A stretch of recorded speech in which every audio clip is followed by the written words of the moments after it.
source of the nearby concussion, rips Commander Tier 3 Treon Guson's helmet from his head, ripping apart his snake suit and tearing off his left ear.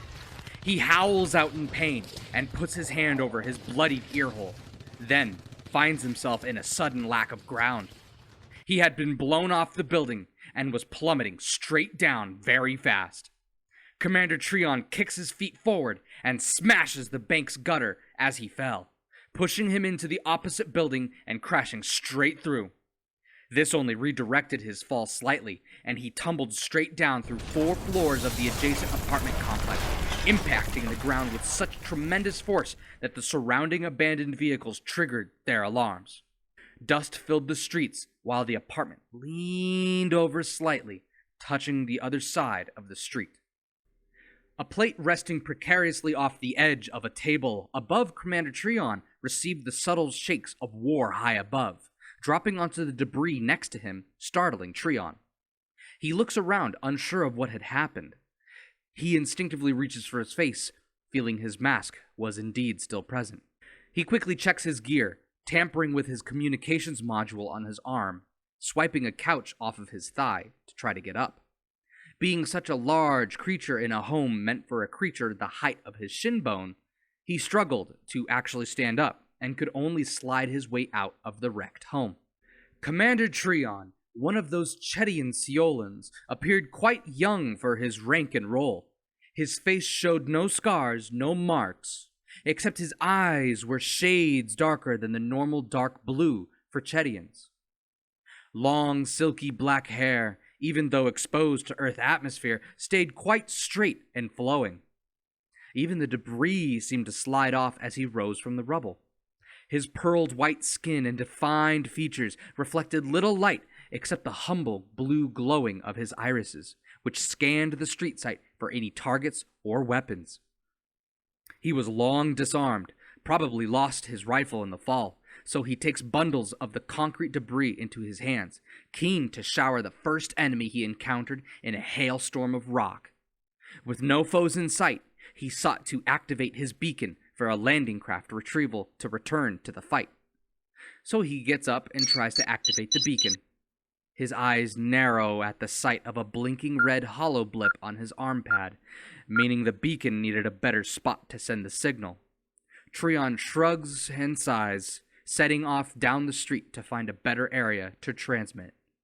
He stood a fair 19 feet tall and kept his regular weight as close to military standards of 8 tons, built and slightly augmented by his CRM battlesuit.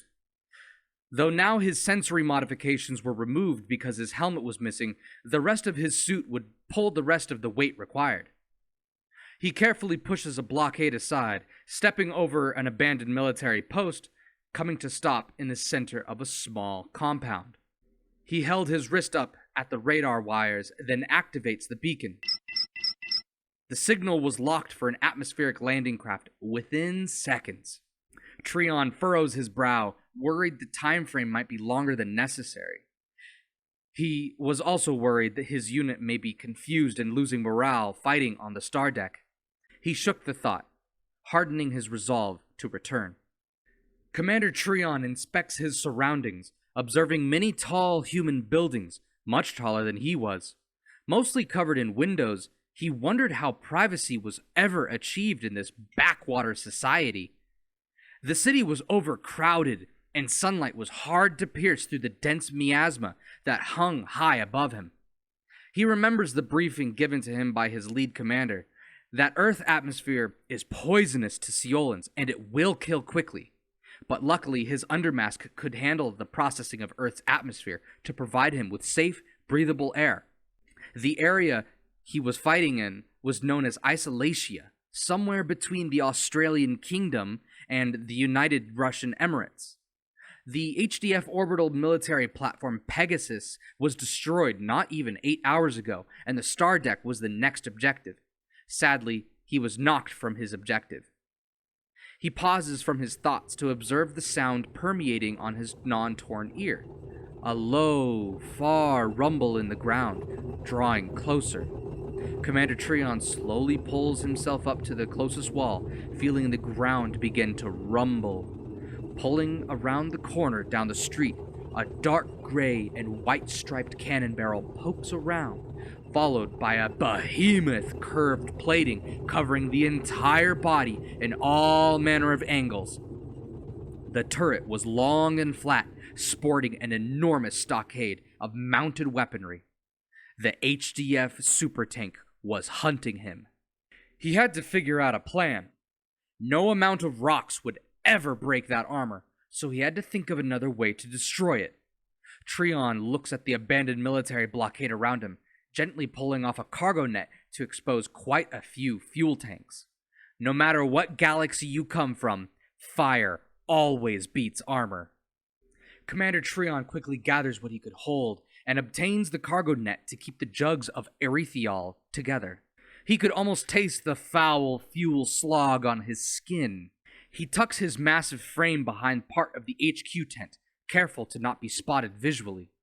Treon ties off the sack of fuel tanks and slowly peeks over the tent to see the super tank was only a few meters away from the barricade. He ducks back down quickly, hearing humans speaking to one another. He wasn't sure what they were saying, but he figured they probably had already spotted him. He takes no hesitation, quickly standing and charging the tank with full zeal.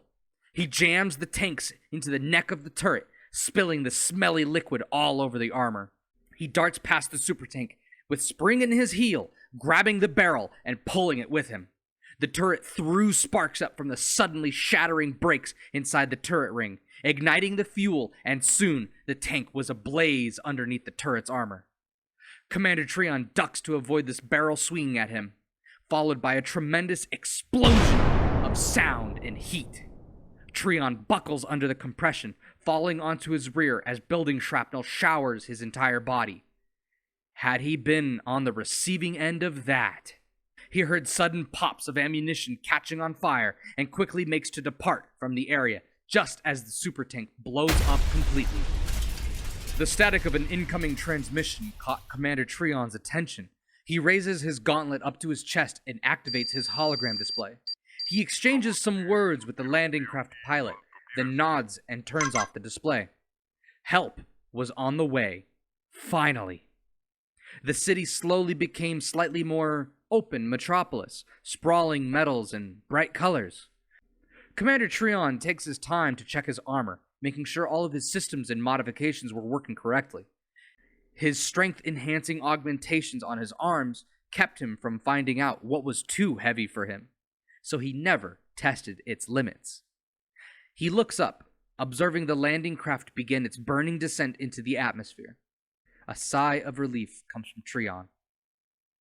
Suddenly, sound and heat were his close companion again. A shot sizzles by at extreme proximity, flying down the street and skipping off the road, burrowing through 3 cars before exploding in an old grocery store. Commander Treon quickly turns around, finding that he was flanked by 3 HDF super tanks. He takes a few steps back, then hears the sound of approaching HDF mobile artillery trucks. Commander Treon groans, now finding himself in quite a situation. He had to think, as his fate may be sealed if he doesn't get any good ideas fast.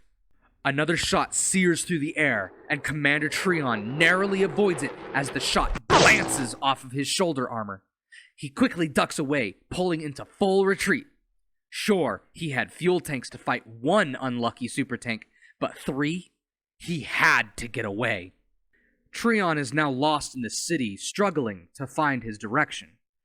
He spots a taller building, quickly mounting and climbing up the side to get a better view around him.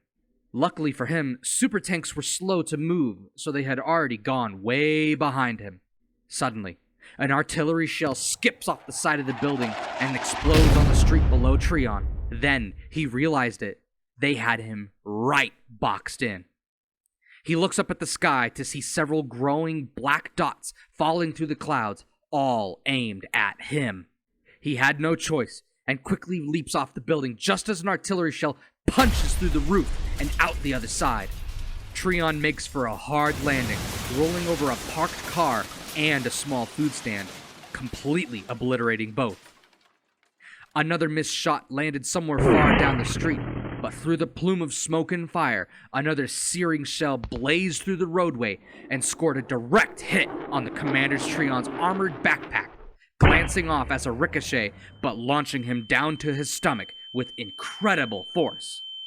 He lay there for a moment, trying to collect himself, wheezing from the sheer concussion he received. He was glad Indelium was so strong, but he was still a flesh and blood creature. He looks up slowly, finding out 3 more super tanks came to his position. He was now cornered, boxed in, and flanked. He had nowhere to go. Trion comes to his knees, looking up at the dusty sky of Earth's atmosphere, noticing the landing craft was still quite a ways away, but drawing closer. He stands up fully, observing his foes now surrounded him in a full strategic positions, barrels barely peeking around building corners and positions in highly defensible locations. Overwhelmed, outgunned, and out in the open. Then, the first shot rang out. Trion closes his eyes, but he refused to allow himself to die in such a mundane way. He reflectively reaches out with both hands, catching the shell with his bare palms and guiding it in another direction. Trion had a hard time maintaining his balance and spins around before coming to a stop. His flowing black hair began to rise slightly from his back, along with the ground debris around him. I refuse your feeble attempts, he mutters, taking to a calm, collected pose with his hands near his hips. Lightning-fast reflexes kicked in, and all 6 super tanks began their repeat volleys of shell fire.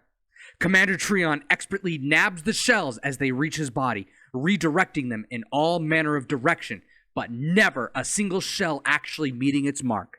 A stray shell is flung far away and into a building overhang, crumbling onto a super tank from the rear. Another shot blisters by, and Commander Trion grabs and flings the shell directly at another super tank. The shot punches through the armor and obliterates the tank completely. Commander Trion could hear the low rumble of fast-approaching CRM engines and fought even harder to secure his rescue. He swats a shell out of the air and it slams into the ground. Then he breaks into a dead sprint and collides with a building to tear it down. Another volley of shells ripped through the building, but Commander Trion was much too fast for them. In fact, he seemed to be getting faster every second. The HDF forces could barely believe it. A behemoth alien soldier glowing like the northern lights all across his skin, fighting tooth and nail, and they couldn't even put a scratch on him. The HDF commander makes for an order to retreat, calling for a full saturation artillery barrage on the location. Commander Trion notices the super tanks going into full retreat, then quickly bursts from his cover to make his escape as well. Alas, he froze in his tracks after hearing the whistling of artillery overhead. Commander Trion raises both his hands, getting ready to redirect as many shells as possible. The landing craft hung low to the rooftops, smashing through several buildings to try and find Commander Trion. In a flash, his hands struck metal and redirected the shells falling on his head in all directions. The whistling of his arms moving at such a blinding speed and the shells being redirected almost sounded like automatic machine gun fire. Commander Trion grabs the last shell from the air, but gently sets it on the ground. Commander Trion looks at his hands, his armor red hot and his snake suit destroyed, and his hands blistered, bloodied, and shaking. He scoffs loudly. That really was the best you could do, humans, he mutters as he boards the landing craft and zips back up to the star deck to continue his siege. Greetings, travelers! The invasion of Earth is well underway. Human year 6531. Commander Trion is but one of many Earthside stories of strength and glory. But you know how the Empire likes to beef up heroic acts. If you like my story, please like, subscribe, and turn on the notifications to be alerted of my next video. Good ventures on your journey, traveler. May we see each other again.